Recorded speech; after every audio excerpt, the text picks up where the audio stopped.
I know in my brother Kwahumahin's jurisdiction, the famous Abetifi Hospital is crying for continuation and completion. If you go to other places, there are many of such hospitals that have been abandoned. I'm happy to note that the Somanya Hospital has been completed, but then it needs to be operationalized as quickly as possible. Government says it's going to build 111 more hospitals. If some have been finished, at least let them start working while you bring in the extra 111, or if some were ongoing, complete them and add the 111 hospitals. Unfortunately, it will look like there's more attention in cutting short for the new 111 hospitals than there is for completing the hospitals that are already under construction. And so these are things that I think we need to draw attention to. There are many road projects that we started. Government asked the contractors to stop work, and they wanted to audit the projects before they continue. Up till today, those projects have remained abandoned. I'm happy that the sword I cut in Somanya for the Eastern, the university that we popularly call the Eastern University, but which is the University of Environment and Sustainable Development, that project continued, and the main campus of the university is almost complete. Unfortunately, we sought Korean funding for the satellite campus, we call it, which was supposed to focus on agriculture, to be put in Afram Plains in Donkokrum, in the Kwao traditional area. Unfortunately, by the wisdom of government, it decided that it will shift that campus from Donkokrum to Bonso in the Achim traditional area. That would not be a bad thing if it is operationalized. Unfortunately, it doesn't look like that project, has started, in any earnest. But these are some of the things that happen. In educational system, e-blocks, we had several e-blocks that were ongoing. Unfortunately, several of them have been abandoned, even though some have been completed, children have not been put in. Others are at a very advanced stage of completion. There's one in Sekeswa. Anytime I drive up the road to Asesewa, I pass by it and I see it. There's one at Obopa. It's also abandoned. And then there's one at Apeswa. Apeswa has been completed, but it is not being used. It's empty. Children have not been put in. And it's a shame to see that you have a whole completed secondary school that can take more than 1,000 kids, and yet we're forcing children to go either as red traffic lights or yellow or green, according to the different tracks. If we completed even a fraction of the schools that are near completion, we would ease the congestion in our existing secondary schools and be able to abolish the double track system. Mehu video bi enti na me ka kire ebinmo se monye mampenyida enti modwen se edafom monnim se na edwuma ne city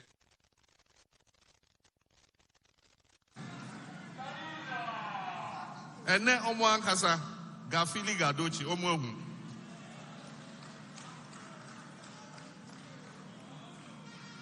mehu video bi na say we don't need to borrow to fix the roads. We just have to put toll gates on the roads and we'll have enough money to fix all the roads. And then, akwano na adwene ne si eda hono.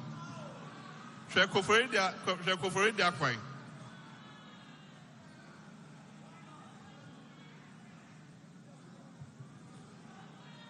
By the time we finish our first term in government, no village or town in Ghana will have a water or toilet problem. And then question is a bit monum. Engineer say talk is cheap. Brofo Kasamu. Talk is cheap.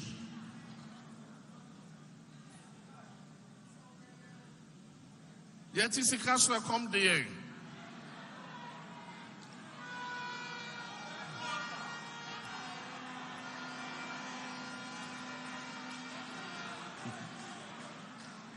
Talk is cheap.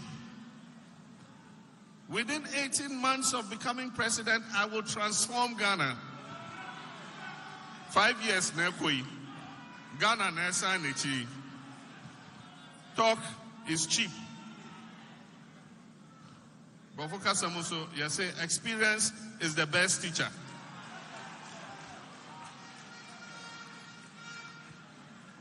And me and Papa, ye na yan kambum, mitie regional chairman. Or say Adebakwa, entering your party a chi, a wepoe mantem, and he said a kambum in the yentem. Na me ojide say ye na ye the personal interest etun chen. Na ye na ye kabum e ye bakwa. Me sure say ye be win the region ni, e be ye obi anwa say MPP be lusu e wo Eastern region.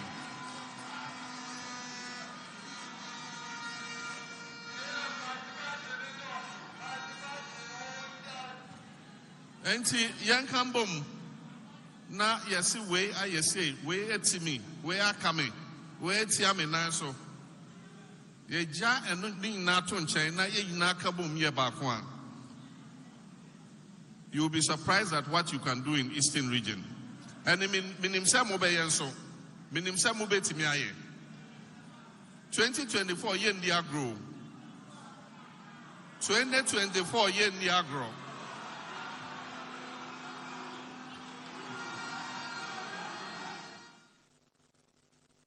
Mewo Abemumenka said there was no corruption. There was corruption. But look at how we dealt with it.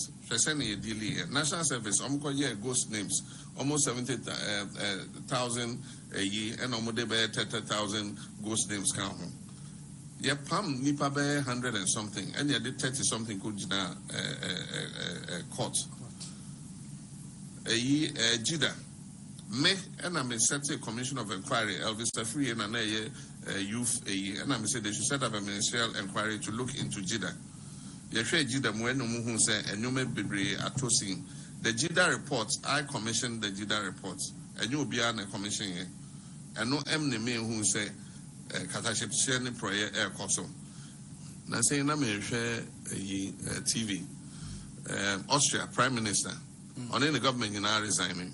If we say corruption because so media no expose and no now say omuna omo resigning. Inti menka say hankwa ena sa kata sishane proewo. Abrochen po a baby omo dru no beka say omo akwetia eni hobium. And so eto de bia obehu na epie ho. Na se pie ho a na meka ne say kata sishane proesi na epie umaimu ana se bibi ya senior obe I don't know how to say react, how you react. And I say, a quiet obefaso, akon, and a more obetum, efasa, you know, and no any here. And to me, I say, Nanado abemo, and I say, I'm buying for a baby, corruption is see, a basic, but a jina senior leadership, no, ebe treaties are corruption, no, and no here. Now, Sekoba say, Oman Penny, and I say, Abino, BBC, Efa, Omunipa home. Na omwa set up clearing agency. Nature say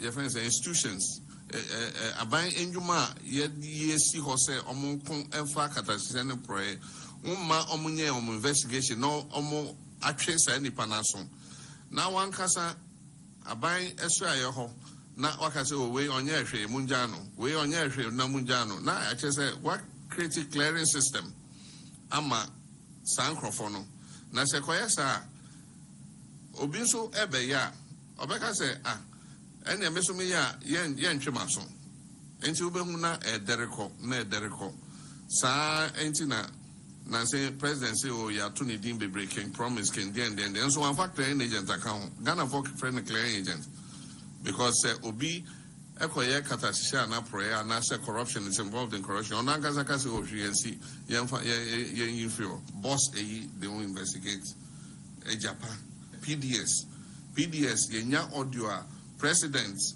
cousin Gabi any bumpty voices was negotiating the shares in PDS. We heard their voices negotiating the shares in PDS. Yes, you're being reducing the share. No muntimin share Emma, other people. We've all heard the audio. And so I say, I buy the botation, and yeah, no, yeah, the boba. Because more media for you now, you made so much noise during my time. And then when you can't talk. I commit President Mahama into your hands. I ask for strength. I ask for good health. I ask that you will live long. I pray that God will protect you even in the air. The Lord protect you while you are traveling in all this terrain. Great grace come upon you. The Lord bless you and keep you and cause his face to shine upon you and give you peace.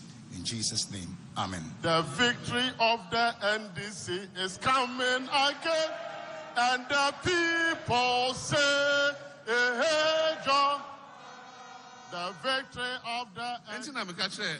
Ebin mo say monye mampenyida enti mo dwen say edafom mo nim say na edwuma ne sitie mekai no mo ante ase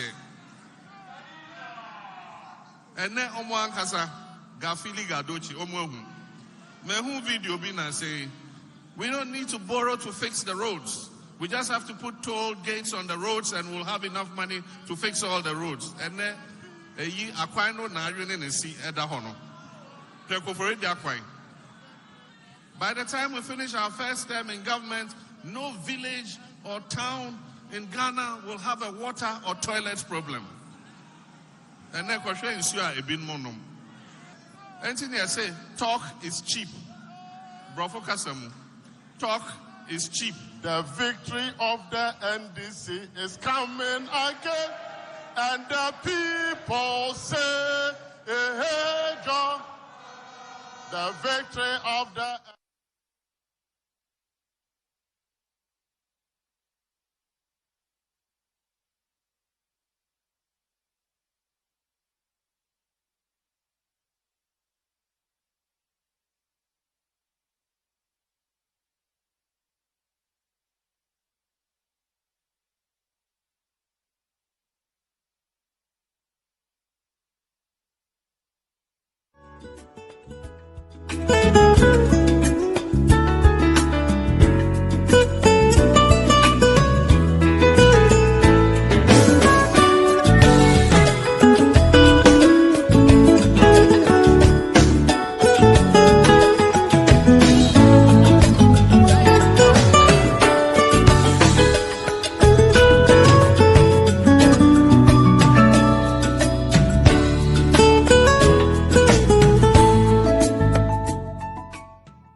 do 4 more.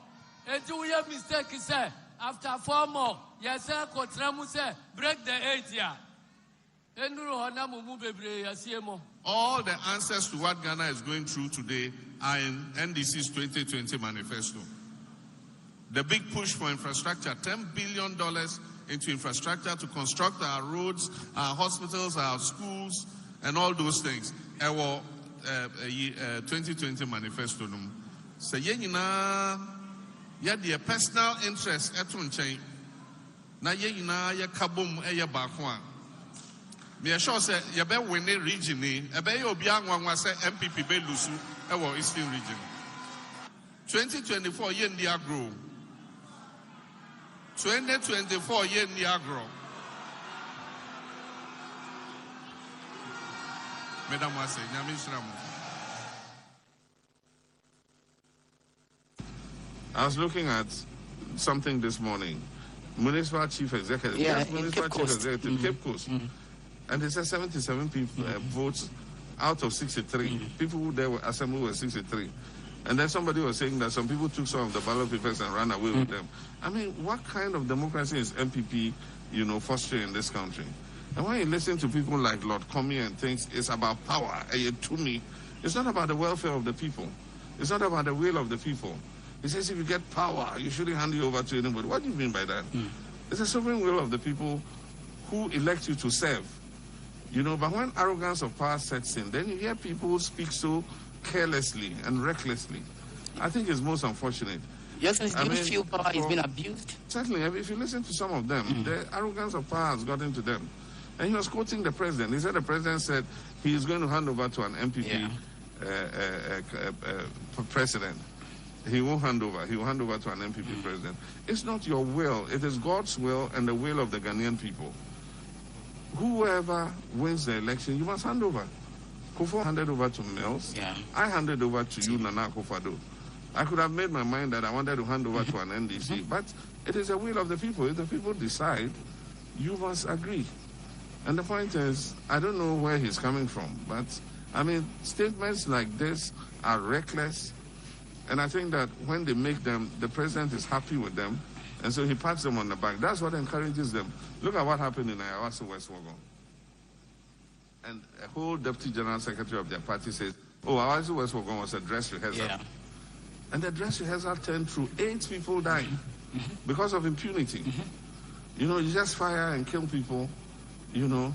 And then after that, Ejura, look at what happened. And all these things, these people get away with it. All these mass people in all those kinds of uniforms and clothes and things, they don't get punished for what they do. And so where will the next incident be? And won't they pull the triggers again? Because they are not being punished for what they do. And so impunity sets in. And that's what's happening. And so it's unfortunate that comments like that are made, but they reflect the comments of the leader. When you say all die be die, then you have people like Lord Comey come and say reckless things like this, you know. We have a constitution. What he said was against our constitution. We'll hand over power. How can you not hand over power? Yes, some also say you mentioned do or die. Do or die is an English idiom, and I'm tired of explaining it. Just go take your dictionary, whoever doesn't understand. Good evening to you, ladies and gentlemen, and welcome to Kempinski Hotel, Gold Coast City, Accra. Tonight, we'll be presenting to you the 2020 presidential candidate of the National Democratic Congress, His Excellency John Dramani Mahama. He has just ended his 16-region thank you tour, accompanied by his running mate, Professor Nana Jane Opoku-Agyeman, the national chairman and other senior officials of the great Akatamanso Party. We are live across the country and the world on a number of radio and TV stations. Online, we are on Facebook and on YouTube channels. If you're joining us on any of the online platforms, you're welcome to join the conversation with the hashtag #ThanksGhana. At this point, ladies and gentlemen, please join me to welcome His Excellency John Dramani Mahama. Shall we be on our feet?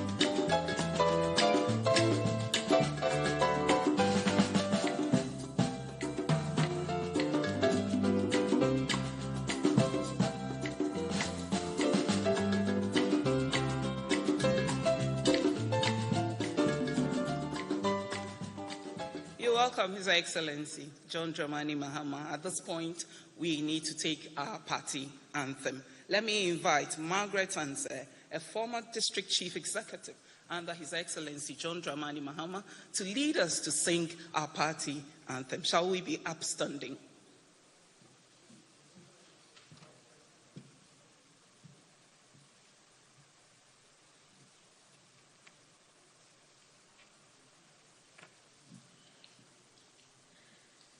Good evening, comrades. I think it's about time we all join me to stamp it home. The NDC is the party for the masses. So let's all begin to sing the party's anthem. Arise, arise for Ghana, ye patriots of the land. Towards a secured future development go. From victory unto victory, the NDC shall lead a stable democratic Ghana, our strength in unity. From victory unto victory, the NDC shall lead a stable democratic Ghana, our strength in unity. Thank you all, comrades. I'm sure we can do it better for Margaret, and say she's a former district chief executive. At this juncture, I want to remind you of some lines of our anthem. From victory unto victory, the NDC shall lead a stable democratic Ghana, our strength in unity. Let us keep reminding ourselves that indeed we are the best for this country. A round of applause once again. I know that in this hall, His Excellency has invited non-NDC members to join us from his Facebook page. We have about 68 of them, and I'm sure that they all heard our anthem, and this one will drag them to come and join us as we go and get this country out of the hands of, I'm sure you know who. Thank you very much. Let me thank all of you once again for your time and for joining us. First of all, I'd like to welcome Professor Nana Jane Opoku-Agyeman. She was the running mate for our 2020. Thank you. The Honorable Samuel Ofosu Ampofo is the national chairman of our great party. Welcome, sir. Members of the Functional and National Executive Committee of the NDC on my right, can we get away from you guys? Thank you very much. We are grateful for your time. Members of Parliament, thank you, Honorables. We are grateful for your time. Former ministers and deputy ministers of state, I'm sure I can get some hands up here. Thank you very much. And then I would also like to welcome the 68 guests selected from the hundreds of online applications requesting to join this session, and then they did that through His Excellency's Facebook page. Thank you all, ladies and gentlemen, for your time. We are indeed grateful. To start off the program this evening, please join me to welcome my colleague, and I call him my brother, Sami Jemfi. He will say the opening prayer for us. I'm sure that you are not used to him saying a prayer. But this evening, let me say thank you to the organizers. They want to surprise us. So Sami Jemfi is not talking about politics. This evening, he's praying for us. Let's welcome him with a round of applause.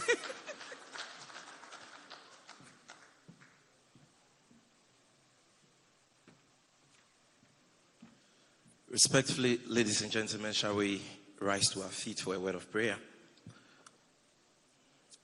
Our dear Heavenly Father, we thank you for your mercies and your loving kindness that has brought us together here this evening.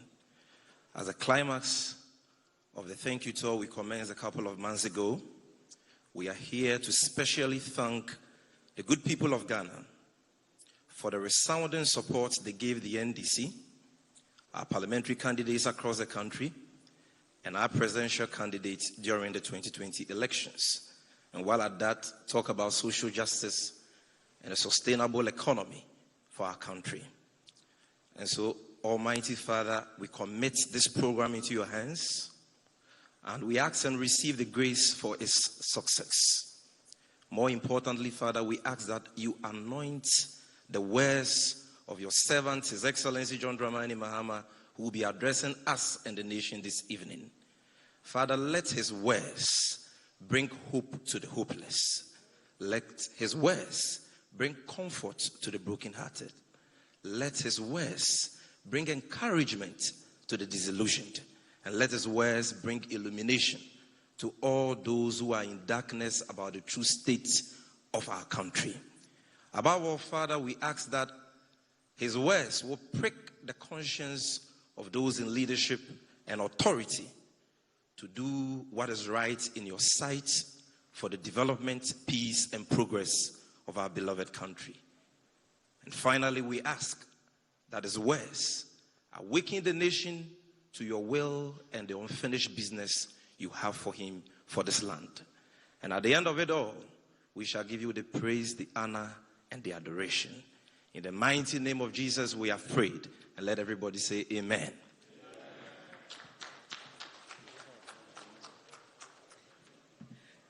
Thank you very much, the prayerful Sami Jemfi. We are grateful for your prayers. For once, we were not doing politics with that, and we are grateful. Let me acknowledge the media. At the right time, I'm sure I'll mention you by names, but we are grateful. You have come in your numbers, and we know that you could always be our partner, and we appreciate it that you have made time to join us this evening. As we start the program this evening, let me introduce myself too. My name is Obobia Dakumpuku, and I'm the Deputy Communications Director for the National Democratic Congress. Next, I welcome to the microphone my sister, Mrs. Joyce Bawa Mokhtari, Special Aide to our former President and a private legal practitioner and a former Deputy Minister of Transport. Mrs. Joyce Bawa.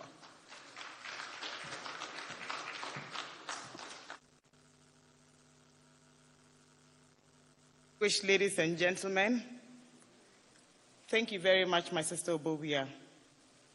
Ladies and gentlemen, good evening to you all and welcome to this auspicious thank you evening.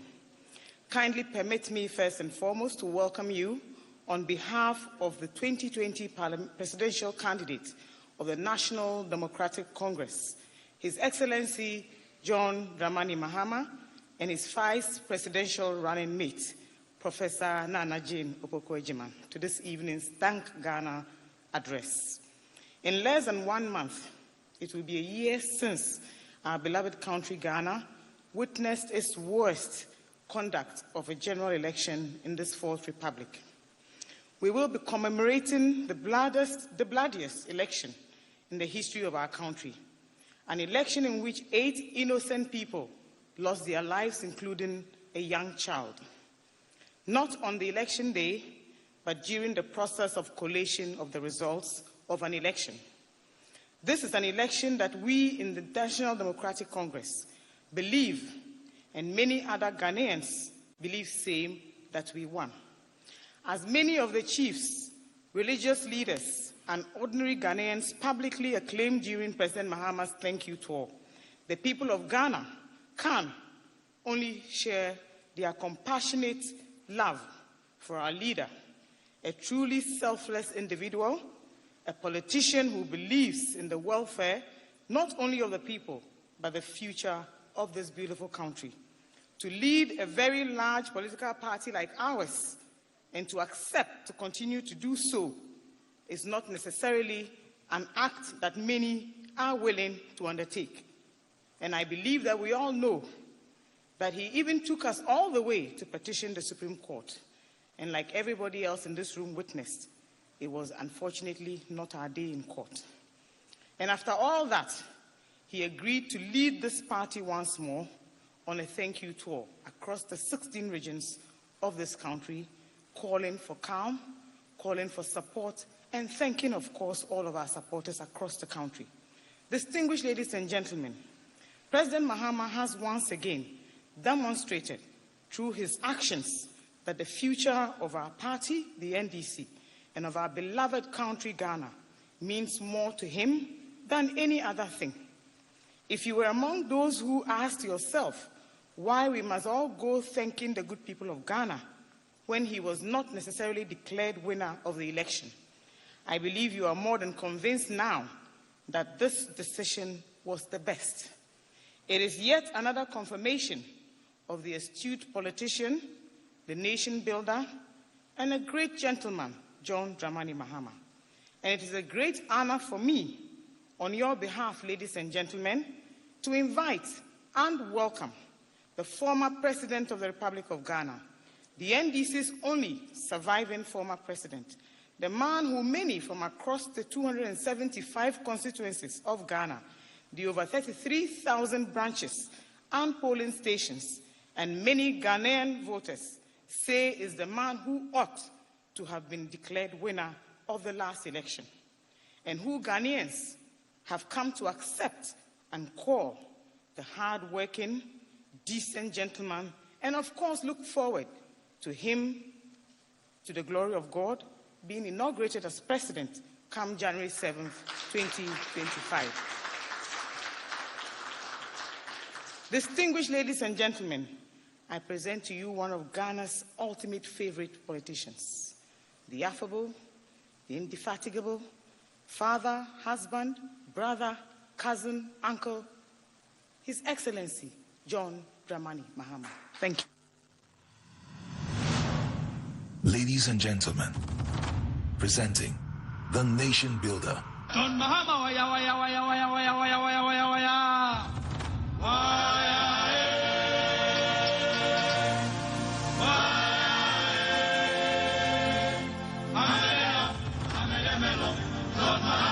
Come on, come on, John Mahama, waya, waya, waya, waya, waya, waya.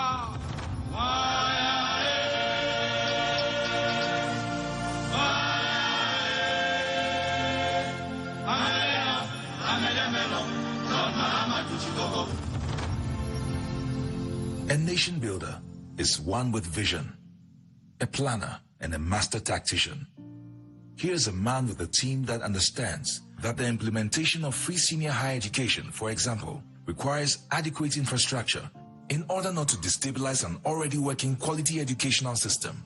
This is a man with a team that negotiates deals in a holistic manner, like the Tema Port Expansion Project that concluded with the construction of the Tema Motorway Interchange for ease of transport of goods.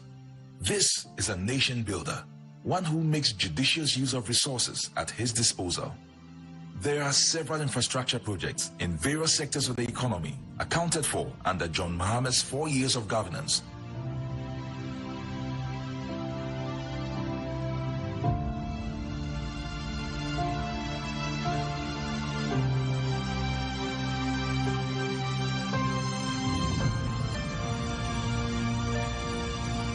This nation builder is trustworthy, one who is faithful to his promise.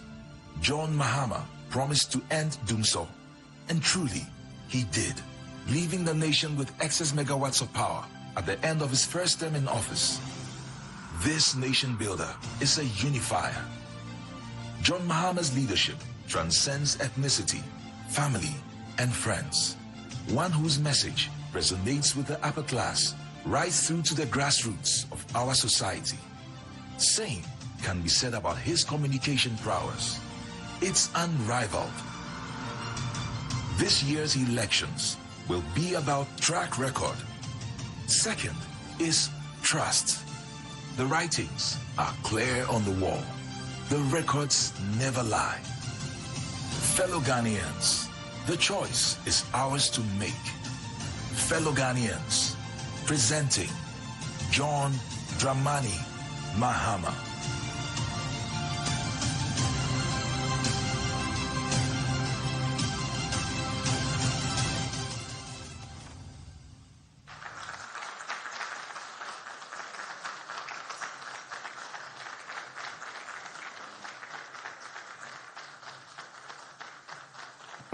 Thank you very much. Please be seated.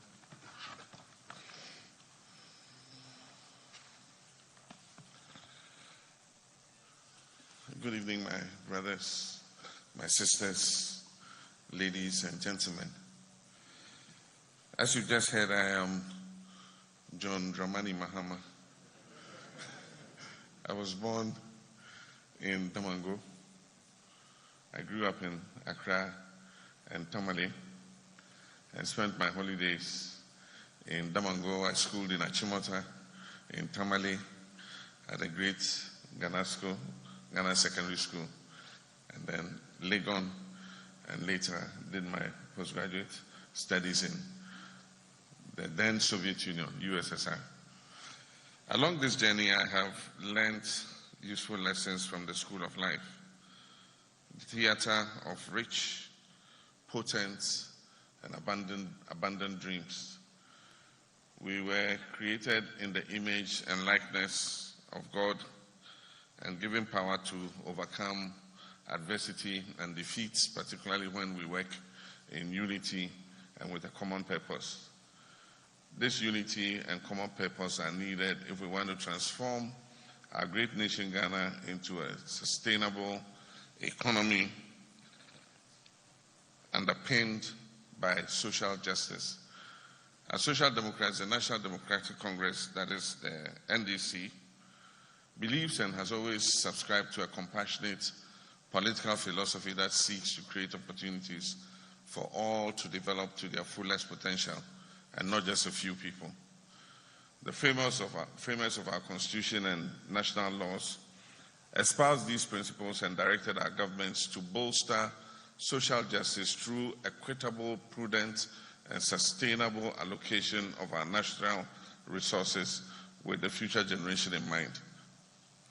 Our governments must therefore lead the way in guaranteeing social justice. As citizens, we must not give up when our government shirks this responsibility.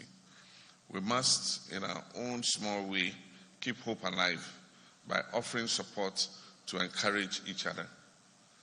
When a Ghanaian is in need, we must support him or her to rise up and walk. This promotes and sustains our common humanity. For me, the ethnicity, partisanship, religious affiliation, background, or gender of that Ghanaian in need does not matter and should not matter. The I am because you are spirit is not alien to the Ghanaian. We live and experience life as a community and not as individuals. Each day I become even more aware of our interconnectedness as a people with common hopes of prosperity, safety, and liberty for ourselves and our future generations. This fundamental lesson was evident in the contrasting lives I lived and found in Achimota, in Accra, in Tamale, and Damango. As Member of Parliament for Bole Bamboy, as Vice President, and as President, this guiding principle has always influenced my decision-making. Let me at this point thank you for joining me this evening as I give thanks to the Almighty God and to you, all Ghanaians, and the rank and file of the NDC for your prayers, your support, your encouragement, and perpetual guidance in my political career. I note that this audience here is drawn from a wide array of backgrounds, from high-flying professionals through to students, and to those who look forward to employment after having completed their education. This diversity notwithstanding, I believe we are all bound by a single strand woven around the desire to see our country prosper and develop in a manner that gives opportunities to all our people. It has been barely a year since Ghanaians went to the polls to elect a president and 275 members of parliament. Despite misgivings we had about the processes leading up to the election, we had reposed hope and confidence in what was a time-tested tradition of peaceful and fair elections since our democratic return in 1992. Our expectations proved to be misplaced, as the worst possible election in 29 years was delivered last year. The umpire of our elections, the Electoral Commission, for some reason chose to sacrifice the much heralded good image it had carved over the years. Our difficulties with the elections have been well documented, and I would belabor the point if I recounted them here. Suffice it to say that the kind of violence that claimed the lives of 8 of our citizens, the misuse of security agencies to influence the outcome of elections in some constituencies, and the general uneven playing field that marred the 2020 elections should never be allowed to recur.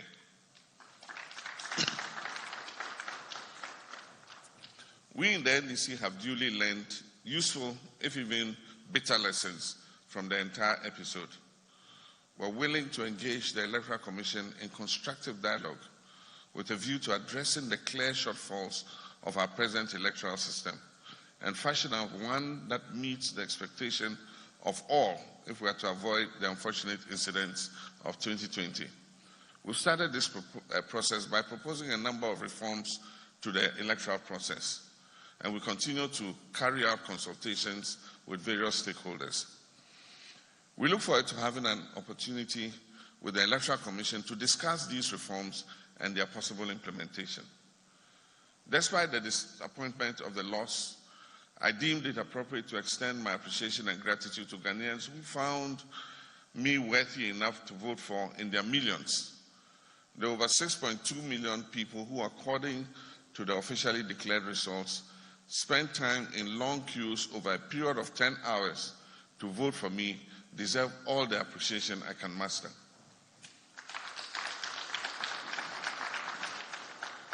Their show of support is a great source of encouragement for me and the great NDC which I led into the elections, that we have the trust of Ghanaians and that with the right approach, we will be victorious the next time round.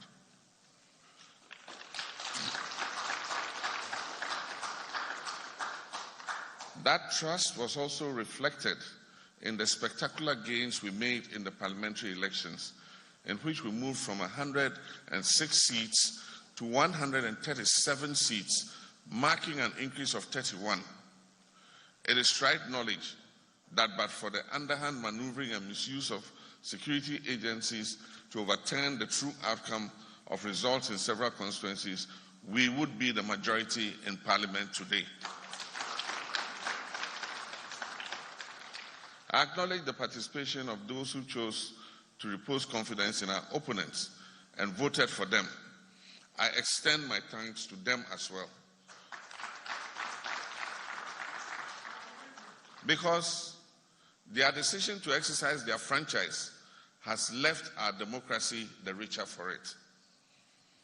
To give expression to my eternal gratitude to Ghanaians, I have in the last few months toured the length and breadth of this country to personally convey my thanks for this massive support. I've interacted with Ghanaians across the political and socio-economic divide and experienced the challenges that they are going through both in rural and urban communities.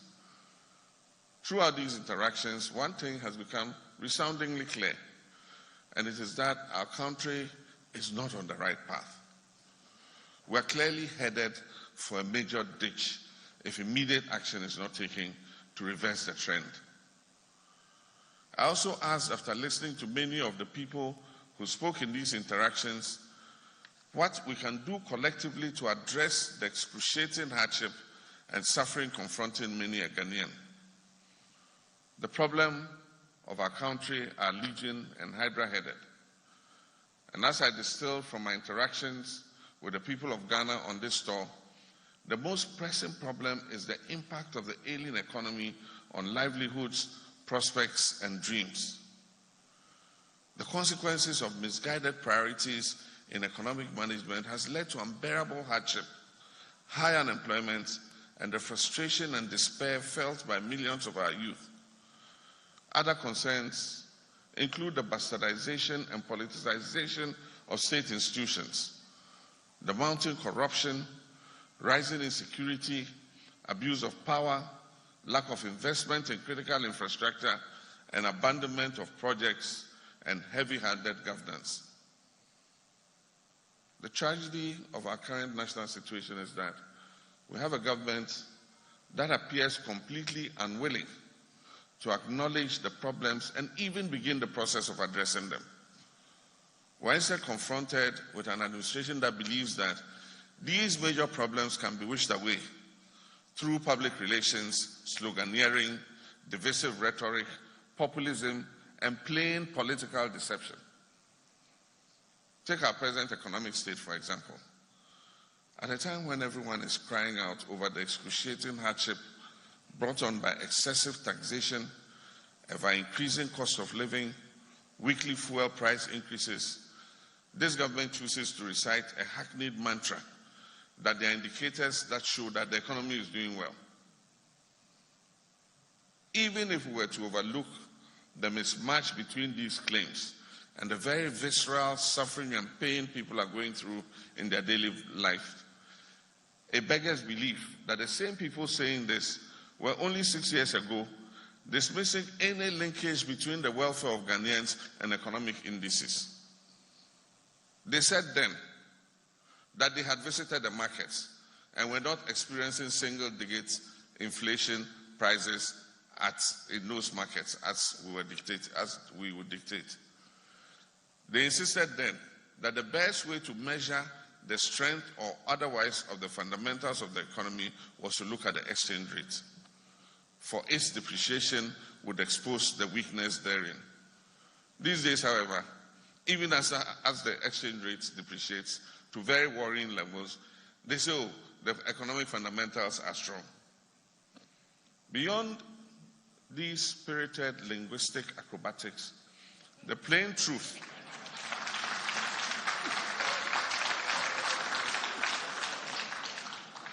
beyond these spirited linguistic acrobatics, the plain truth, which we all see and feel, is that the Ghanaian economy is in deep crisis.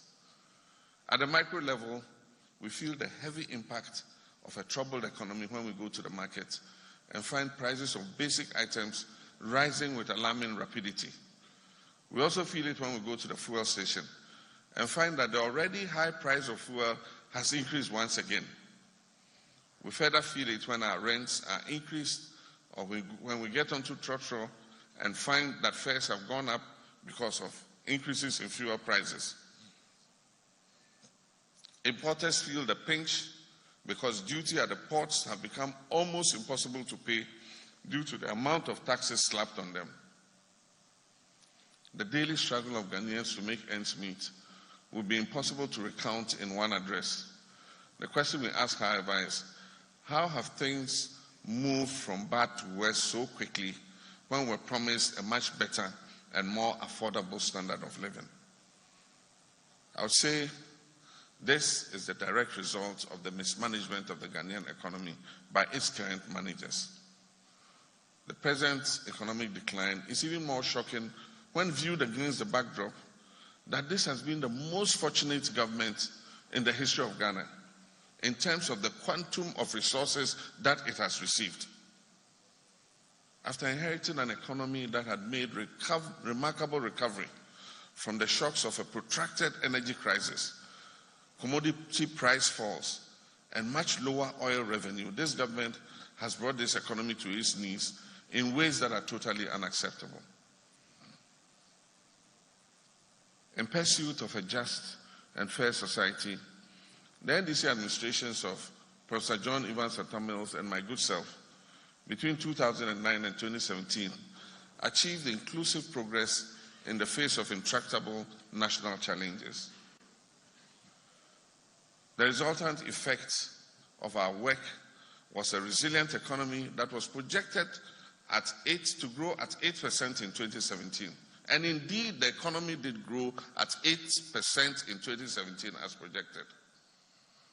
We're focused on the management of the economy in its entirety and not just in mere econometrics. This desired outcome sprang from sound and comprehensive policies which included fiscal prudence and the building up of financial reserves. Unfortunately, this government has succeeded in squandering all the unprecedented opportunities it had and has plunged us into dire financial straits. The situation has become so grave that only last week, almost every credible international financial institution, including the Fitch rating agency, reported that Ghana has lost access to the international bond market. Indeed, this government was forced to abandon the issuance of a critically needed $1 billion in green and social bonds due to very high and unsustainable public debt levels. This is a result of a total loss of confidence by the international market in the Ghanaian economy. They do not trust us to be able to meet our repayment obligations because our finances are in shambles. At the last reckoning, in the second quarter of this year, our total public debt stood at 334 billion Ghana cedis, representing a debt to GDP ratio of over 80%. And according to Fitch, this is set to rise in 2022 and reach 90% if no action is taken by 2023. This also means that the public debt has increased by 214 billion Ghana cedis from the 120 billion in January 2017. The debt to GDP ratio in January 2017 on the current rebased GDP was 56%. So how have we gone from 56% to almost 80% in 4.5 short years? Available data shows that Ghana's Eurobond debt of 13.2 billion is the third highest in sub-Saharan Africa. Expressed as a percentage of GDP, we have the highest in sub-Saharan Africa. That is, if you express the debt to GDP as a ratio of GDP, we have the highest in sub-Saharan Africa at a staggering 17.8% of our Eurobond debt. The consequence of this unbridled borrowing is that this year we'll spend over 35.8 billion Ghana cedis paying interest alone on our debt. Added to amortization, that is debt repayment of over 15.2 billion Ghana cedis. It means we'll pump 92.7% of tax revenue, amounting to about 51 billion, into debt servicing alone. With total revenue, both tax and non-tax, for this year projected to be 72 billion, we will only have 21 billion left to meet all other commitments after we have paid our debt service. And this 21 billion won't be enough to meet the public wage bill for 2021, which stands at 30.8 billion. The money left will be 21 billion, and our public wage bill is 30.8 billion. To bridge the gap between 21 billion and 30.8 billion, government must borrow more, and this will swell the public debt even further. International credit rating agencies have warned that if the situation does not improve, we could suffer further downgrades in our credit rating, and we could go as low as CCC for the first time in Ghana's history. Indications from government's own medium-term financial projections show that interest payments on our debt for the next year will reach over 40 billion, which will worsen an already very precarious situation.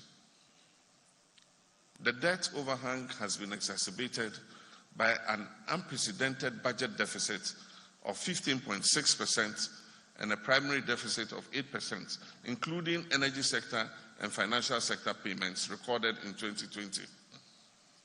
The primary deficit is the clearest indicator of fiscal indiscipline. This extraordinarily large deficit needs to be financed through further borrowing. It was in a desperate effort to raise revenue to meet these obligations after squandering all the resources generated that government imposed a tall list of taxes in the 2021 budget, which have inflicted severe pain and suffering on Ghanaians. In effect, they punish Ghanaians for their own mishandling of the economy.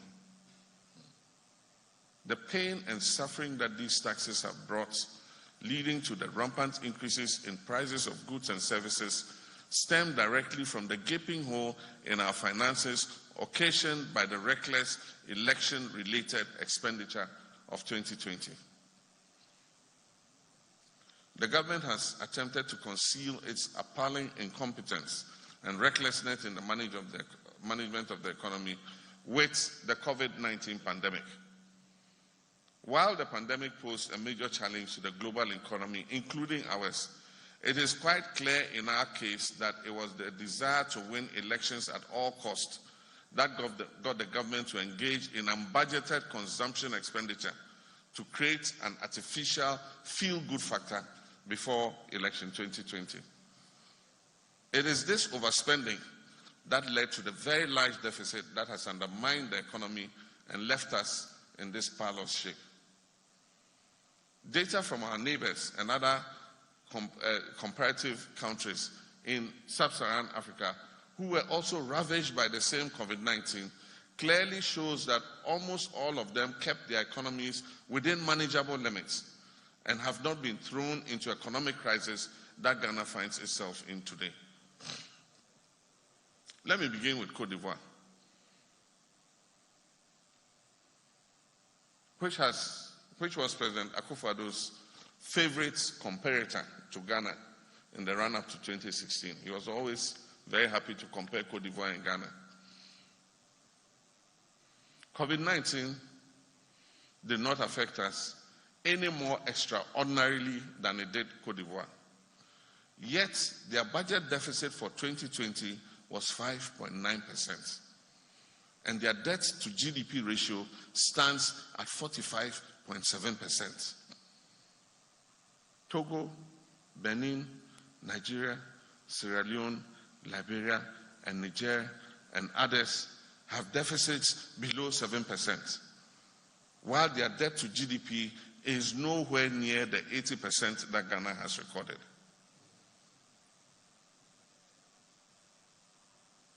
The undeniable effects of COVID-19 notwithstanding, it is evident from the above that the government placed the inordinate desire to win elections above prudent economic management. And that is why Ghanaians are going through so much suffering now. Long before COVID-19 struck, red flags had emerged, signaling mismanagement of the economy.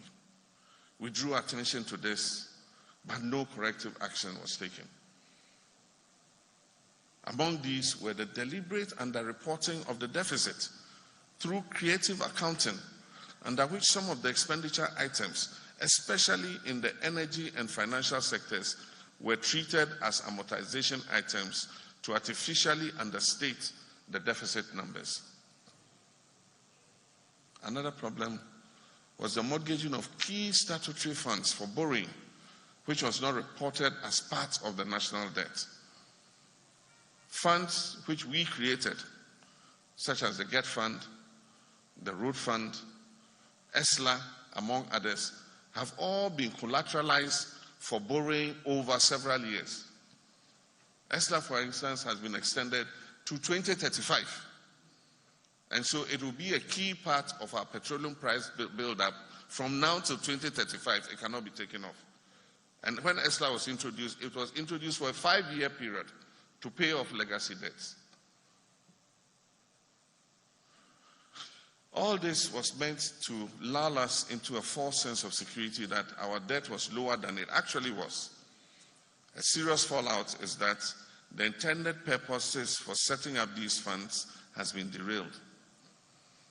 Coupled with the capping and realignment policies of this government, the sectors they are supposed to be fund have been left completely hamstrung. For instance, let's take the District Assembly's Common Fund. The District Assembly's Common Fund is in arrears of about 4 quarters, making it impossible for any meaningful development projects to be done in the districts. Education, infrastructure, and road construction have also been in very short supply because these funds have been so heavily encumbered. Also, government's failure to settle arrears owed to contractors and suppliers, which have been grossly understated, has added to the crisis. The 2021 budget reported arrears of 8.2 billion, out of which provision was made for only 3.7 billion. We do know, however, that total arrears accumulated at the Ministry of Finance and other MDAs is about 30 billion. The rippling effects of this cash crunch has reverberated through many sectors of our national life. Take the education sector, for instance, where students of colleges of education have spent just 3 months in school out of the entire year because government has been unable to give the authorities money to run the schools. At the second cycle level, this cash crunch has led to an erratic academic calendar and uncertainty as students are sent home and recalled at irregular intervals. At the basic level, government has not been able to provide textbooks based on the new curriculum. For 2 straight years, no textbooks based on the new curriculum, forcing authorities to revert to the old curricula, which was supposed to be outdated. The present economic situation has fueled talk among credible financial institutions and analysts, both local and foreign, of an IMF program to restore investor confidence in the economy. Who would have thought that the arch opponents of IMF programs in the immediate past will now find themselves in a situation where an IMF program will be recommended as a way out of the terrible economic mess in which they have left this economy? I had stated when we went to the IMF in 2014 with economic indicators and an environment that were much better than we have today, that it was going to be our last such program, because we were confident that our homegrown fiscal consolidation program, which won the confidence of investors, brought stability back to the economy, and laid the foundations for the earlier gains under this administration, would be sustained and mistakes of the past would be avoided. The reality today is that despite all the gains we made, which we bequeathed to the current administration, including revenue from 2 additional oil fields, and all the resources they have received, totaling in excess of 400 billion Ghana cedis in the last 5 years, our country is virtually bankrupt today.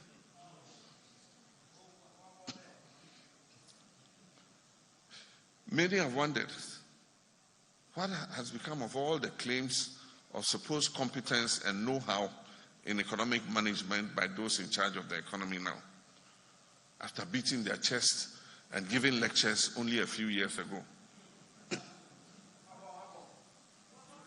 There are indications that government prefers to impose more hardship and suffering on Ghanaians by introducing very painful fiscal measures in the 2022 budget, which is expected to be read next week as a way of avoiding an IMF program. This government must realize that there is only so much that the already overburdened Ghanaian people can bear, and piling on more taxes and levies on them will have devastating consequences on our households. The very high cost of living will go through the roof, leading to severe suffering for millions of people. And in any case, what happened to the mantra of from taxation to production? This is not a time for more taxes. The people are already reeling under the heavy weight of existing taxes. This is a time for efficiency and the modest use of the taxes that are collected from Ghanaians.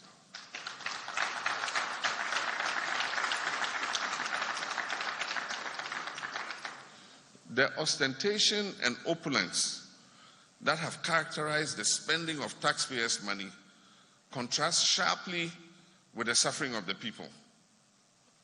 The misuse of scarce resources on the avoidable creature comforts of the president and other leading officials must come to an end. It is an unpardonable show of disrespect and insensitivity to the plight of the suffering of the mass of millions of Ghanaian cedis spent on renting luxurious aircrafts for presidential travel at a time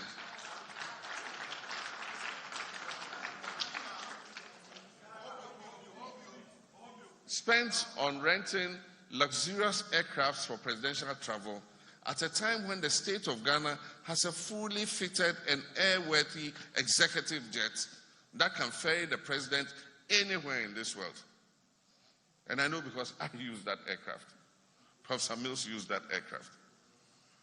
The staggering 68 million Ghana cedis that was spent on presidential travel for the first 9 months of 2019 alone constituted an unconscionable waste of very limited public resources at a time that the population was being asked to tighten their belts. If you ask people to tighten their belts, you must be the first to show the way by tightening your own belt. Leaders must be in tune with the sensibilities of the people. Resources entrusted into their care must be used judiciously for the public good and not for the excessive comfort of the leaders.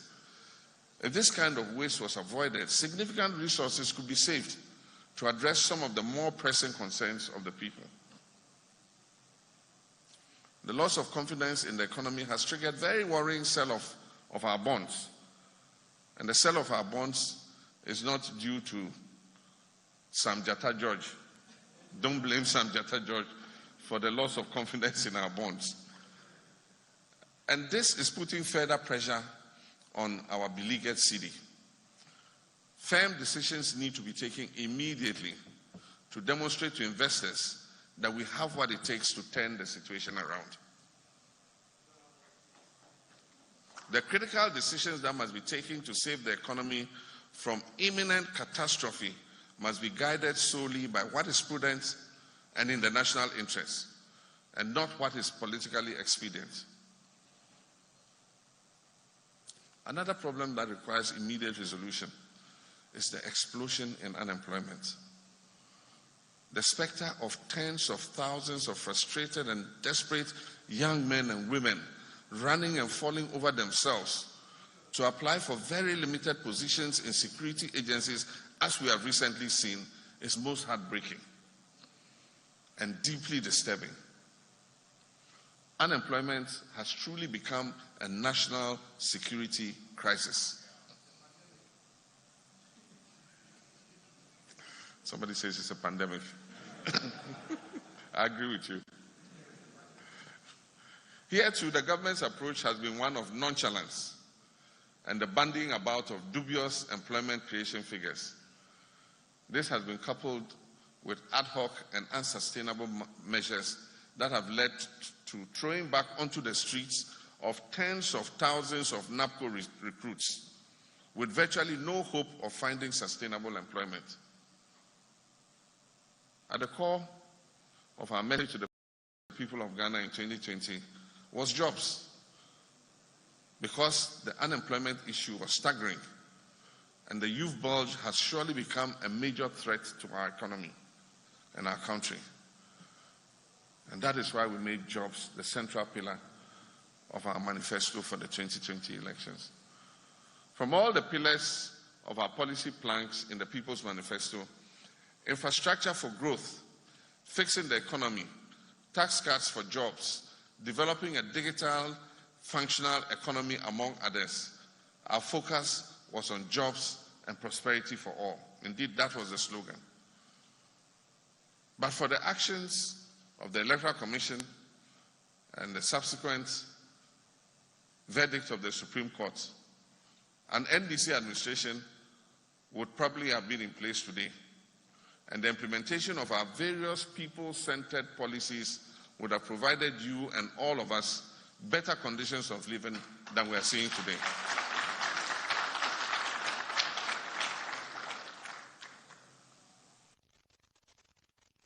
Unemployment continues to plague our country, and it is clear this government has no sustainable plan to address it. The botched NAPCO experiment has proven not to be the pathway and the means to an end. We need to come together and face youth unemployment head-on. And I have said previously that we are prepared to cooperate with government to go into a jobs and employment summit so that we can all bring our ideas to bear in easing the problem that our youth face. The NDC's 1 million Ejumapa jobs creation plan, the free technical vocational education and training and national apprenticeship programs as contained in our manifesto are still relevant and available for this government to draw on for implementation. We will not take any copyright fees.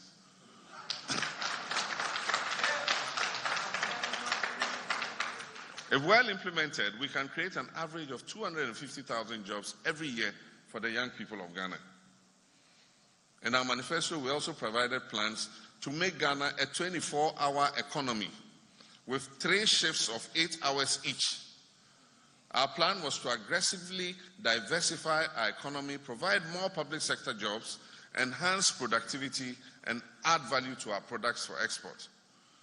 This would answer Goal 8 of the Sustainable Development Goals, that is decent work and economic growth. When I recently addressed the African Economic Congress, I urged Africa to engage and incentivize technology companies to focus on neglected areas and sectors that will impact the lives of our people, such as agribusiness and health. Further encourage fintech companies to show more differentiation and diversification instead of the seeming over-concentration on creating only payment platforms that are high-yielding today. I believe, for example, that telemarketing and online internet shopping will continue to offer opportunities for our youth in the distribution value chain. These are not things that I talk about in a vacuum. They are well thought through and structured solutions ready for implementation. On pages 41 and 42 of the abridged version of the 2020 People's Manifesto, we have laid out comprehensively how a digitally functional economy will be developed, among others, build on the infrastructure needed, train and create jobs, ensure expanded financial inclusion, introduce next generation agriculture, cybersecurity, among others. To further reduce the burden of unemployment, this government has a unique opportunity in the 2022 budget statement to lessen the tax burden on small and medium-scale businesses. They must be allowed to grow, to become more innovative and expand their employment generation capacity. While I'm aware of the tempting desire for government to amass massive revenues for their untempered consumption-driven appetite, I need to caution that we must not kill the hen that lays the golden egg.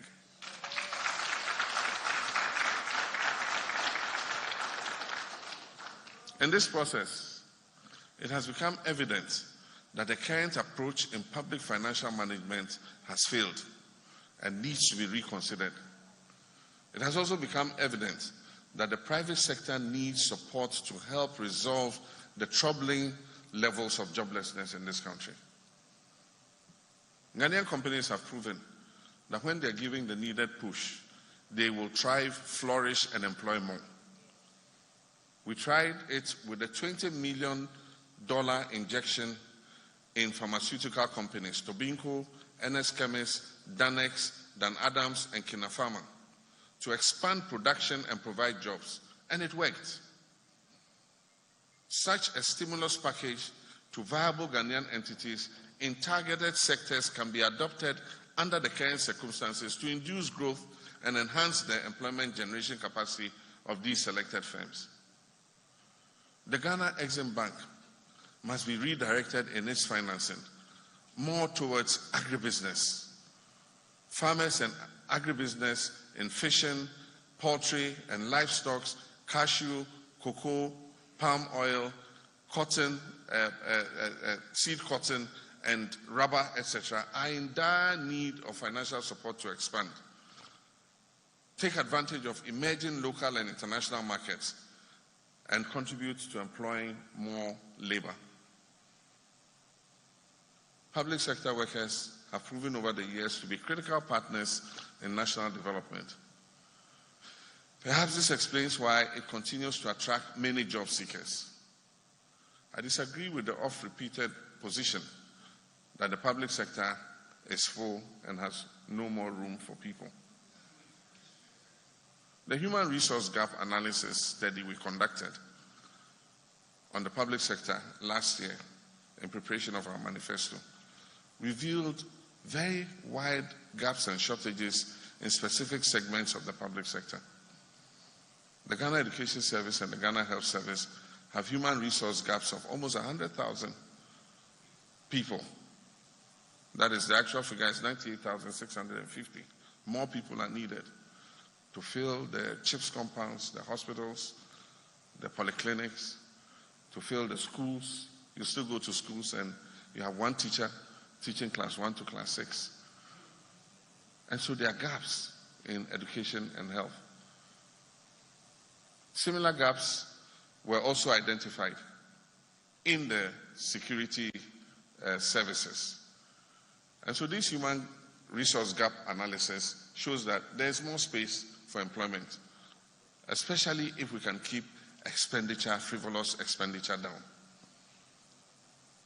In the security services, Ghana Police Service resource gap was 35,020 more needed to ensure the security of this nation. Ghana National Fire Service requires another 30,136 personnel. Ghana Immigration Service requires another 3,522.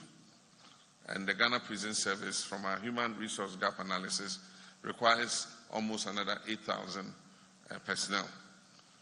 And so, if we can balance our expenditure and get rid of the wasteful expenditure, we get rid of corruption, we should be able to bring more young people into our public services.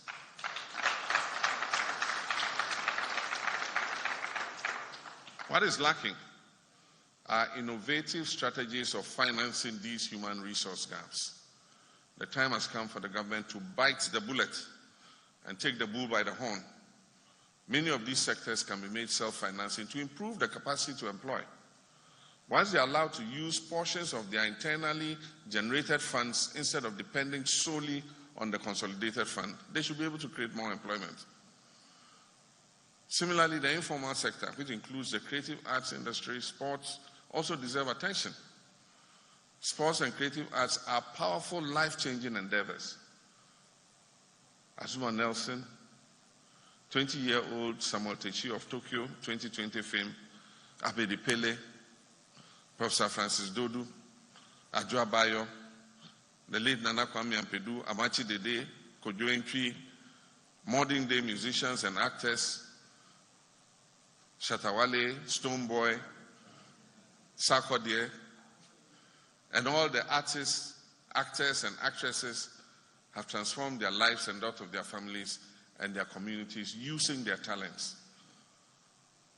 Governments must always keep in mind that their trade can only be enhanced if and only if the appropriate infrastructure and enabling environment is created for them. After all, traders at our various food markets need good roads to cart farm produce from the farm gate to the market to sell and make an income. While importers like my friends at Abosoka need a favorable exchange rate regime and a reduction in taxes at the ports for their businesses to thrive. Ladies and gentlemen, let me quote for you a paragraph from the NDC's 2020 People's Manifesto, and it reads, Ghanaians need new opportunities for the development of their talents and skills. Transitioning from the current economic model to a knowledge-based economy will provide exactly that.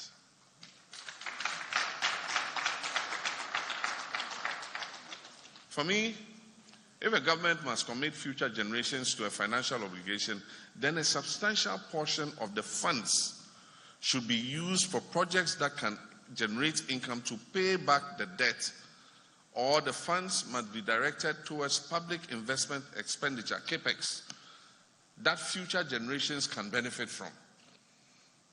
The difference is very clear. If you compare our record to the current trajectory this government is on, we could also have opted for the short-term convenience of capping numerous statutory allocations, but decided against it because of our focus on equitable and sustainable growth. I've heard various reports about attempts to access the Ghana Heritage Fund by this administration to support the annual budget. That cannot be. And that should never be.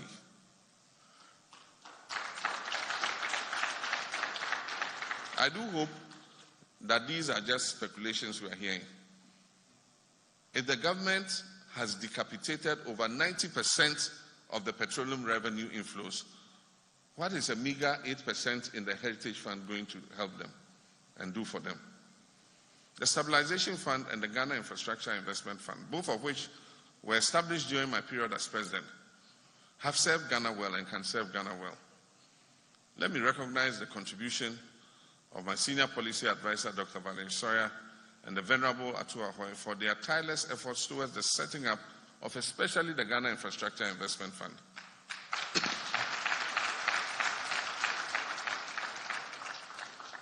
Additional oil revenues, which came on stream from the Sankofa ENI fields, the 10 field, and the energy sector levy, should have provided sufficient revenue to retire most of the legacy debts in the energy sector and strengthen the banking sector.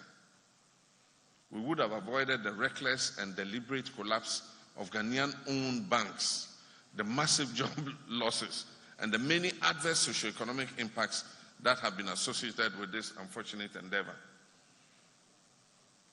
My beloved brothers and sisters, the singular effect of this botched banking regulatory action on consumer and business confidence will impact this country for a long while to come. I'm proud that as President and in conformity with our traditional way of doing things as a true Ghanaian, consensus building, our administration strengthened the consensual approach to policy building. We reached across party lines and accepted criticism in good faith. We did not hound journalists and civil society organizations for aggressively criticizing us, even if we disagreed with their approach or their viewpoints. Most of you will remember the Senchi Forum.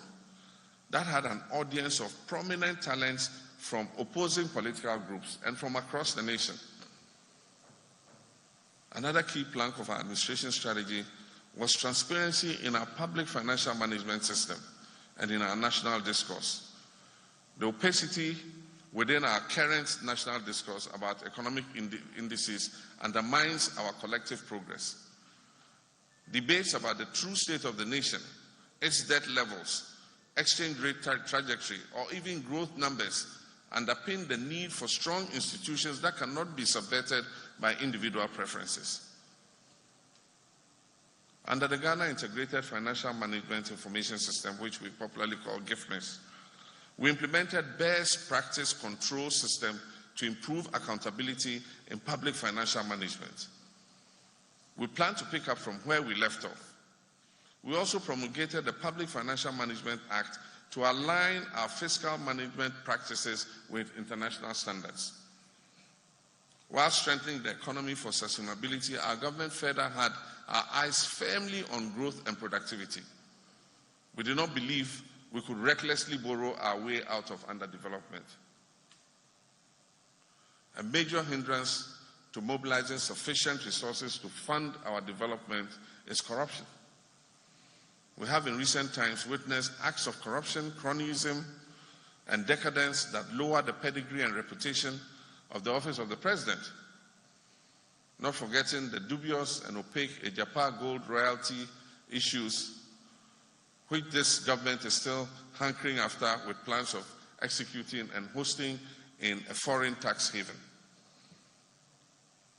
I must at this point recognize the nationalistic truth and outpouring of sentiments of many Ghanaians by the Catholic Bishops' Conference on Monday.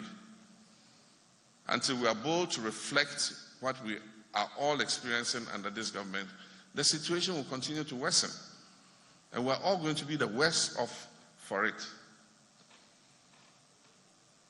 Ladies and gentlemen, civil servants, doctors, nurses, teachers, businessmen, women, traders, farmers, drivers, and the teeming unemployed youth of Ghana. This government is our common national tragedy.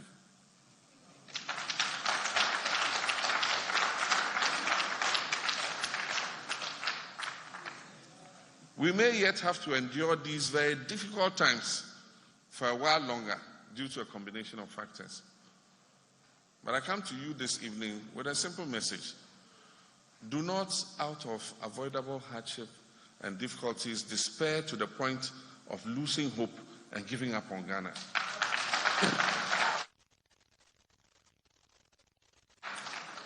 Do not lose hope. Instead, I urge you to hope and work hard for a better Ghana and a better future under a new administration in 2025.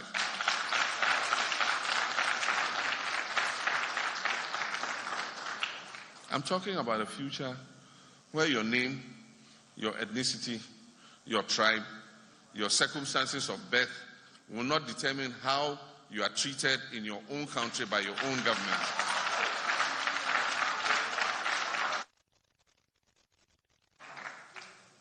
I recall the words of the Most Reverend Japhet Yaoledo during my thank you tour of the Volta region.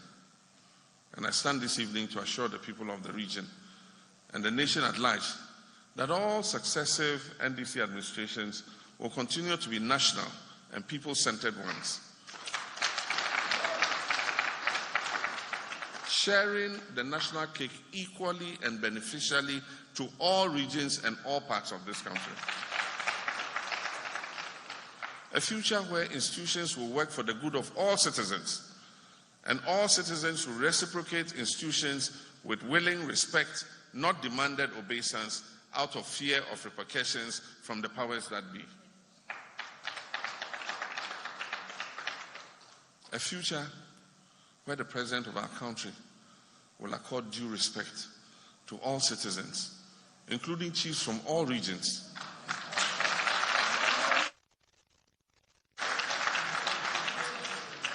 so that a legitimate request by a chief to a minister to complete and operationalize a senior high school in his traditional area, started under the previous administration, will not be treated as shabbily as was treated by this president.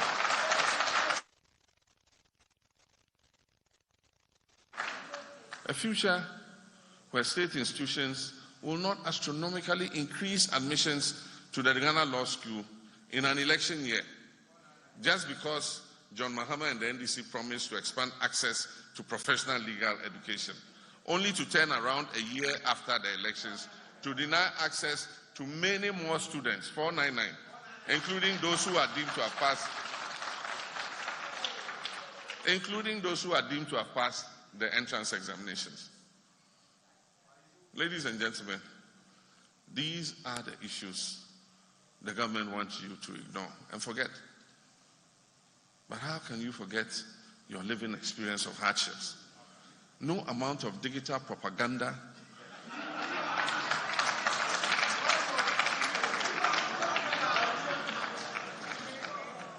state-orchestrated and exaggerated actions and diversions will take away the excruciating hardship Ghanaians are enduring under this government. In the middle of all these social and economic injustices, I urge all state institutions, including independent constitutional bodies and the security apparatus, to be mindful of their mandate to the Constitution and the people of Ghana.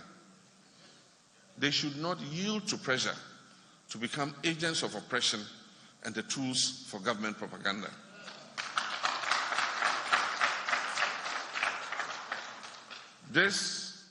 Our country, Ghana, will be liberated.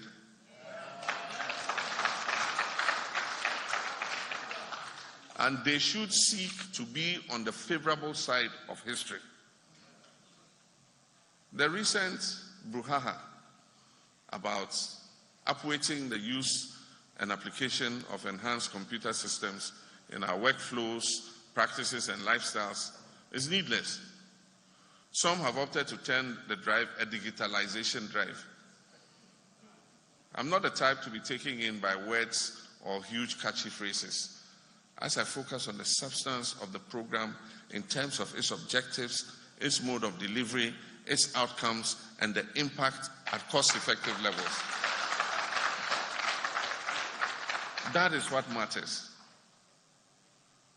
It is quite amusing, though, that even as the economy faces these severe challenges requiring urgent action, those who have been responsible for the mess that we find ourselves in have attempted to make a transition from the self-styled economic messiahs of the very recent past to overnight IT champions.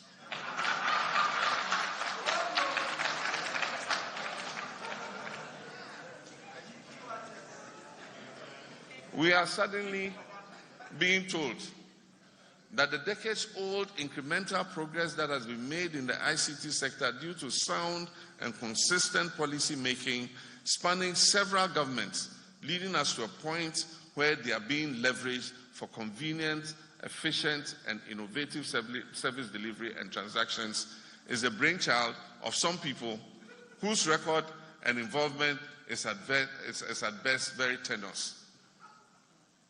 It bears stating that if the ICT sector has grown in leaps and bounds, then it is down to the hard work of several people who dedicated their lives and efforts towards bringing us this far. On our part as a government, we upgraded the metro fiber link between the ministries in Accra and built a backbone fiber optic cable of over 1,000 kilometers in length, including the Eastern Corridor from Ho to Boko fiber link, with a link from Yendi to Tamale. This has given high-speed internet service to people in that corridor. Our choice of the Eastern Corridor, which is an underserved area, was instructive, as it ingrained our commitment to social justice and equity. We also deployed 4G LTE technology with 120 base stations across the country and built a Tier 3 National Data Center with a 600 rack space data center in Accra and a 45 rack space backup in Kumasi. It is important to appreciate that all digital software require an underlying infrastructure to allow for connectivity, storage, security, and analytics. In simple terms, without the underlying infrastructure, systems and applications cannot talk to each other to support decision making. We also initiated various projects under the e-government project to digitalize documents and procedures in Parliament and the judiciary, amongst others. I keep wondering, rather curiously, why this government will not implement our policy of disallowing state institutions from investing in building separate data centers while we have space in the National Data Center.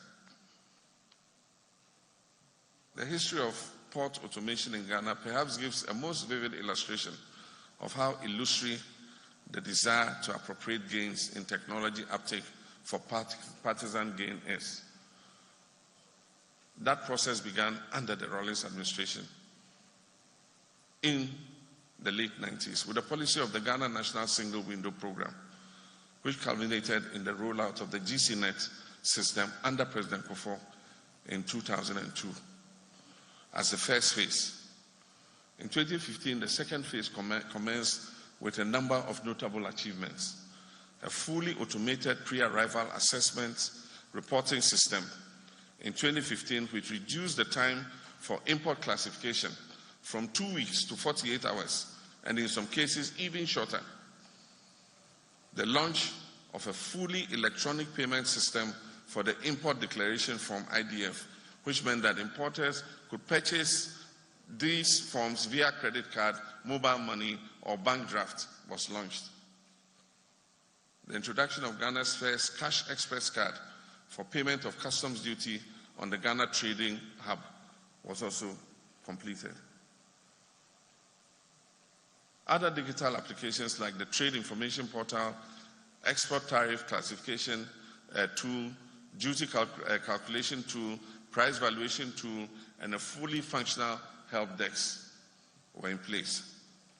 Following these interventions, a roadmap for full paperless goods clearance was developed and launched in June 2016, which among others would ensure that between 2017 and 2020, this would have been achieved. Automation of internal workflow for each governmental agency, automation of the customs long room, introduction of paperless exchange control forms, introduction of paperless manifest and VA plies, among others. My administration and the ones before us invested heavily in this drive. My very distinguished audience, both in here and those joining us on radio, television, Facebook, and on YouTube, I'm profoundly grateful to you for your attention and your support. I've shared with you a few thoughts which should drive our nation forward on the path of progress and prosperity. I've also advocated the need for a sustainable economy that creates jobs and opportunities for all and not just a few. And that is social justice. That is social democracy. I'd always thought the posterity that was to judge me was very far away.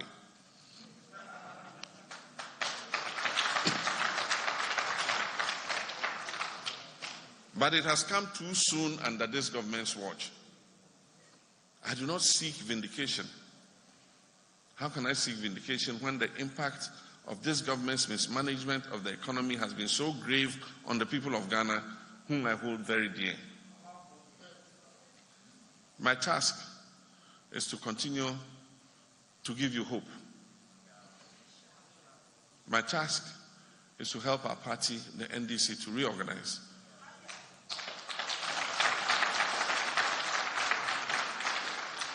My task is to put proper and enduring systems in place so that we work together in unity to win the elections of 2024 at the polling stations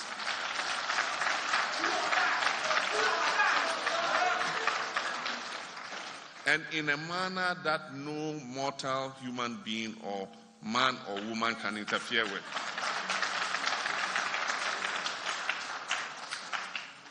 My task is also to continue to serve our continent and our world. I'm currently working together with an independent global health panel through which I've advocated for the establishment of a global public health convention to ensure adequate pandemic preparedness and response.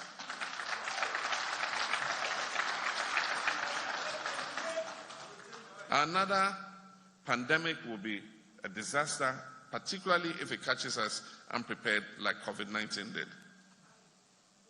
In a few weeks from now, I'll join our colleagues together with other regional bodies to observe the December 4th election in Gambia. My contribution to consolidating democracy in our country and in Africa is well known and enshrined.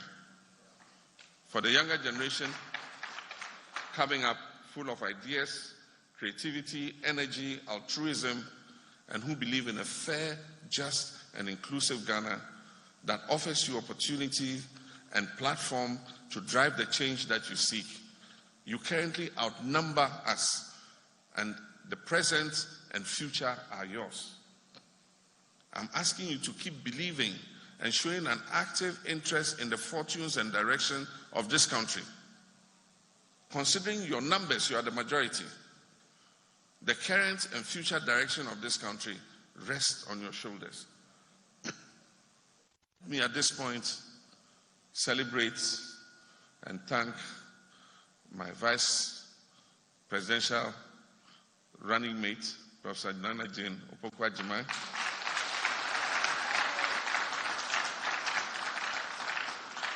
She has been a worthy partner, and indeed, she was an efficient, effective Vice Chancellor and Minister of Education. In NDC, we do have the women.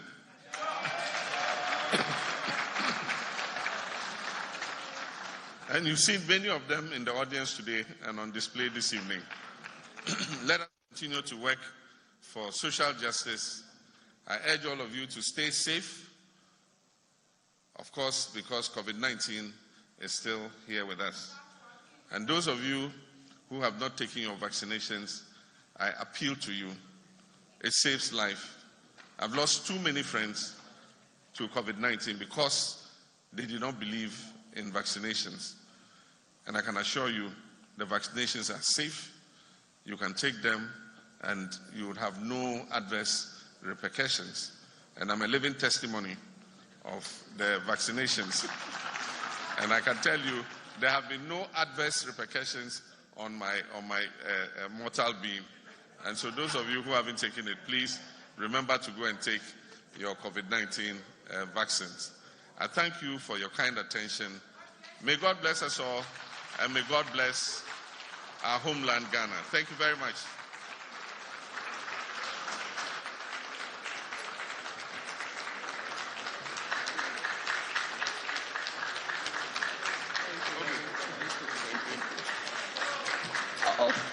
Can we do it better for His Excellency John Dramani Mahama? Thank you very much, sir. Please take your seats. How can you forget your living experience of hardship? Indeed, no amount of digital propaganda will make us forget, and we can never forget. It's important that we remember what we are going through in this country.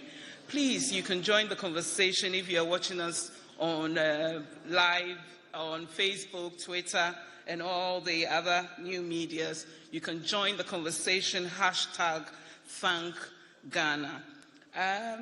With the permission of His Excellency, we are taking 2 sets of questions.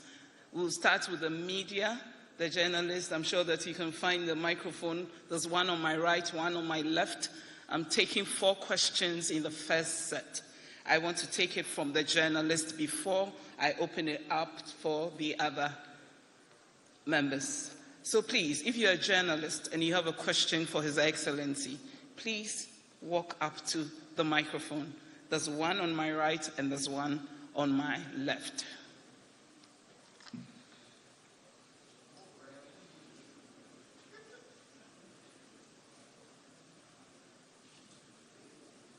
No questions?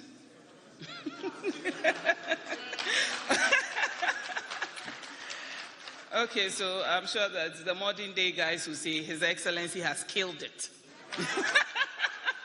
So there are no questions. Okay, let me open it up. If you are here and you have a question, before we go to the online questions, please, you can find the microphone, one on my right, one on my left, and then please, we are ready for your questions.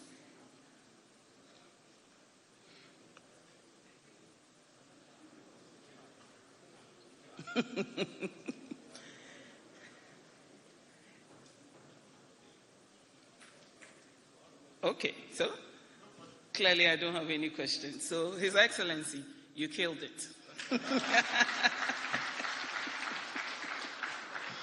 Thank you very much. I think that then we have to end this session. A round of applause for His Excellency. He did so well that we didn't have any questions.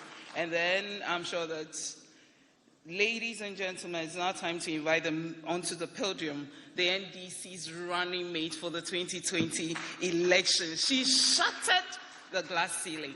I'm sure that if you're a woman in this party, you feel so powerful because His Excellency gave us a chance to feel that powerful. And I think that we all have to give a round of applause to Professor Nana Jane Opoku Ajimai. Thank you, Mami. I walk boldly because you have made it so, and we are proud of you.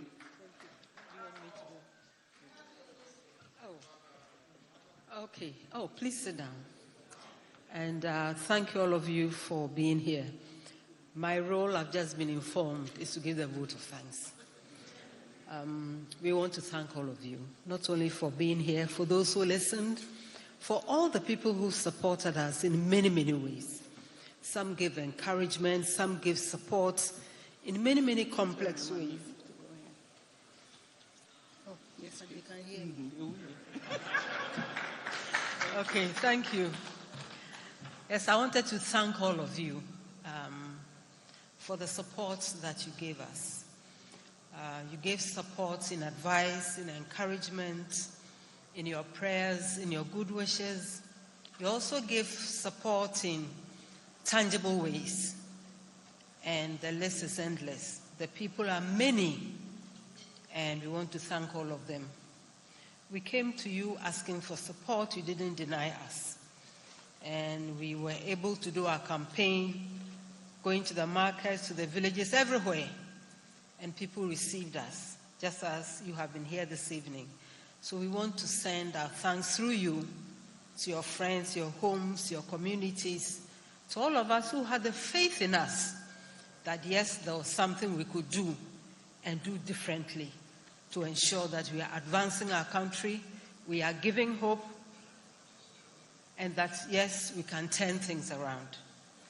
But I want all the ladies in this room to stand, if you don't mind.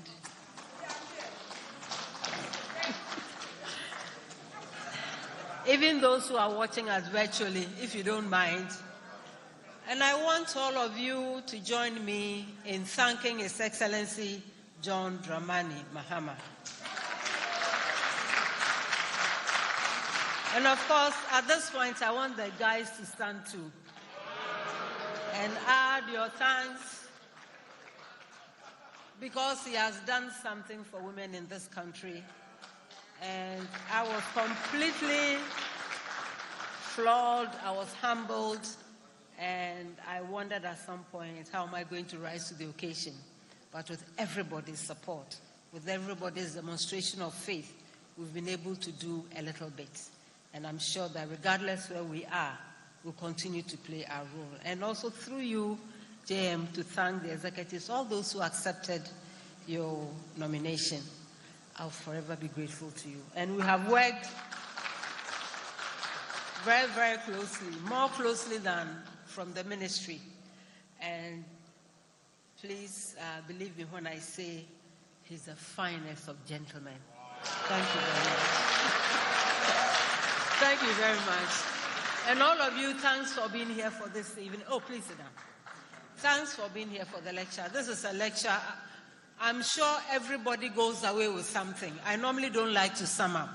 We all pick something and we go away with it. I'm picking the message of hope, that all is not lost, that it cannot be lost, that it can be redeemed, that this country can be restored unto itself, that it will take hard work. We are willing to do it. It will take an expression of hope, and it will take an admission that, yes, we can. Good night.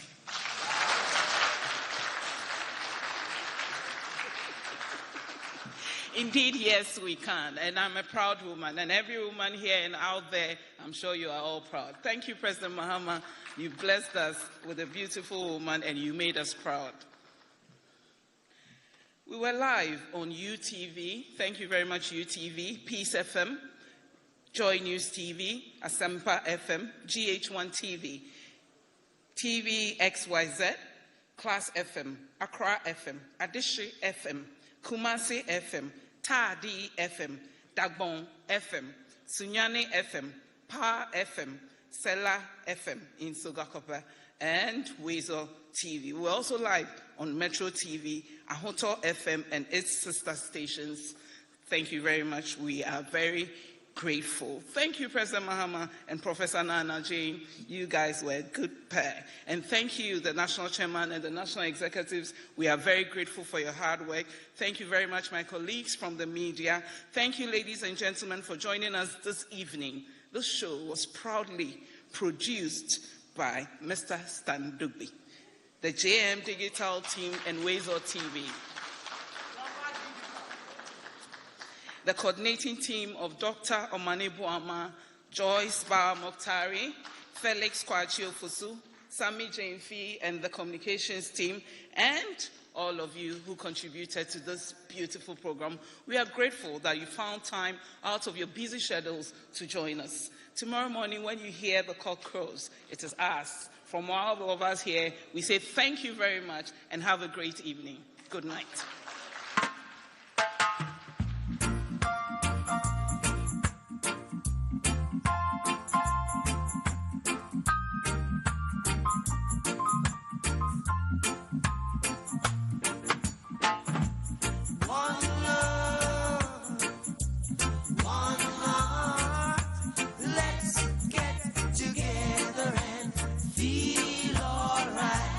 Hear the children crying. One love.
fight is holy Armageddon. Come, there will be no doom. Have pity on those whose chances grow thin. There ain't no hiding place from the Father of creation. Saying, one love. What about the one heart? What about the let's get together and feel alright? I'm pleading to mankind. One heart.